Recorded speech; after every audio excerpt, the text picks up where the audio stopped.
Registered tax pair ہیں، مگر اس میں سے جنہوں نے ریٹرن فائل کی ہیں وہ ابھی 5 ملین سے بھی کم ہیں۔ یہاں پتہ چلتا ہے کہ جو فیڈرل بورڈ آف ریونیو ہے وہ اپنے لاز کو انفورس نہیں کروا پا رہی ہے، کیونکہ ہونا تو یہ چاہیے کہ کم از کم پاکستان میں 20 ملین لوگوں کو ٹیکس ریٹرنز فائل کر کے اپنی آمدنی کے مطابق ٹیکس دینا چاہیے۔ پاکستان کا مسئلہ یہ ہے کہ غریب لوگ تو سب ٹیکس دے رہے ہیں، کیونکہ موبائل کے استعمال کے ساتھ ہی انہوں نے 15% ایڈوانس انکم ٹیکس رکھا ہوا ہے، اور ان میں سے ظاہر ہے بہت سے ایسے لوگ ہیں جن کی تو آمدنی ہی قابل ٹیکس نہیں ہے، ان سے تو ہم بلا وجہ ٹیکس لے رہے ہیں، مگر ان میں ایسے لوگ بھی ہیں جن کی آمدنی بہت زیادہ ہے اور وہ صرف تھوڑا سا ود ہولڈنگ ٹیکس دے کے بچ جاتے ہیں۔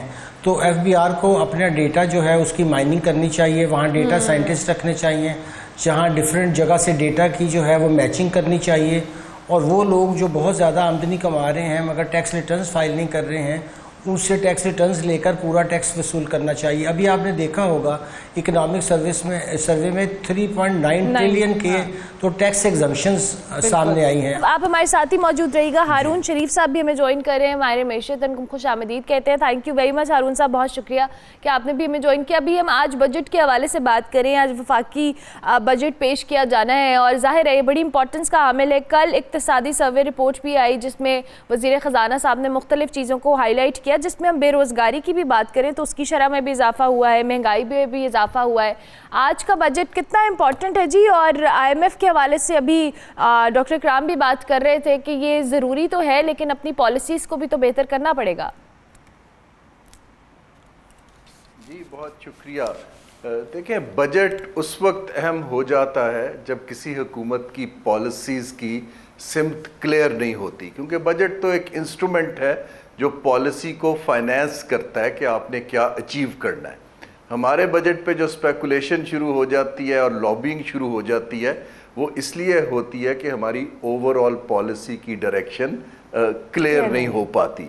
اب آج کا جو بجٹ ہے اس کے اندر جو توقعات ہیں جہاں تک جو اخراجات کا تعلق ہے اس کے اندر تو بہت کم مارجن ہے، کیونکہ تقریباً 53% ہم سود کی ادائیگی میں دے دیں گے، باقی 5-6% بیوروکریسی چلانی ہے، 13% فوج ہے، پھر 6% پینشنز ہیں، تو ہمارے پاس ڈیولپمنٹ کے لیے یا گروتھ کے ریوائیول کے لیے کوئی بہت زیادہ کوشن نہیں ہے۔ ہمیں پالیسیز کو ریوائیو کرنا پڑے گا، سوچنا پڑے گا کہ ہم نے ان چیزوں کو بہتر کرنا ہے، لیکن ان دا اینڈ یہ بتائیں کہ یہ ریفارمز ابھی تک تو سٹارٹ نہیں ہوئی۔ آپ اور میں تو شاید ابھی بہت انیشلی اس چیزوں کو ڈسکس کر رہی ہوں، آپ لوگ بہت عرصے سے اکانومی سمجھ بھی رہے ہیں، دیکھ بھی رہے ہیں، یہ پالیسیز تو شفٹ آ ہی نہیں رہا ہے، ہم تو ابھی تک اسی گھن چکر کے اندر الجھے ہوئے ہیں۔ جی صلاحیت جو ہمارے ادارے ہیں اوور دا ایئرز ان میں پالیسی میکنگ کی جو ایک کور کمپیٹنس ہوتی ہے وہ ایروڈ ہو گئی ہے۔ ہمیں ایک پبلک پرائیویٹ پارٹنرشپ کر کے ایکسپرٹس کے لیے سپیس کریٹ کرنی ہے تاکہ ہمیں ایک اچھا کمپیٹیٹیو، جیسے ویتنام نے کیا، کمبوڈیا نے کیا، بنگلہ دیش نے کیا، وہ کوئی لوگ آسمان سے نہیں اترے تھے، ہم جیسے لوگ ہی ان کو ایڈوائز کرتے رہے، لیکن انہوں نے سپیس کریٹ کی اور سیاسی ایلیٹ اس سپیس کے پیچھے کھڑی ہوئی کہ ہم ان کو سپورٹ کر رہے ہیں۔ اگر آپ ایک نوبل laureate کو بھی بٹھا دیں اور کل کو اس کی بات نہ سنیں تو وہ چیز آگے چلتی نہیں ہے۔ سب کچھ ہم نہیں کر سکتے ہیں، ایک دو جو ہماری فالٹ لائنز ہیں جیسے پاور سیکٹر ہے، اسٹیٹ اونڈ انٹرپرائزز ہے، یا نوجوانوں کے لیے اگر آپ نے کچھ روزگار کرنا ہے آپ اس کو ترجیح کو اناؤنس کریں اور پھر اس کے پیچھے کھڑے ہوں اور بیسٹ مائنڈز کو لائیں کہ ہم آپ کو یہ بیوروکریسی میں بڑا کلیئر ہوں، بیوروکریسی یہ کام نہیں کر پائے گی۔ ٹھیک ہے، پولیٹیکل ایلیٹ کا کام یہ ہے نہیں، ان کا کام صرف سمت دینا ہے، کام کرنا اس کا ہے جس نے کامیابی سے دنیا میں یہ کام کیا ہو، ان کو لائیں، ان کو جگہ دیں، ان کو عزت دیں۔ اگر آپ نے ان کو ایک بیوروکریٹ کے نیچے لگا دینا تو کوئی اچھا مائنڈ نہیں آ پائے۔ کام کرنے دیں، بیسیکلی لوگوں کو right man for the right job ہونا چاہیے، ان کو کام کرنے دینا چاہیے۔ Let people work and let people make money.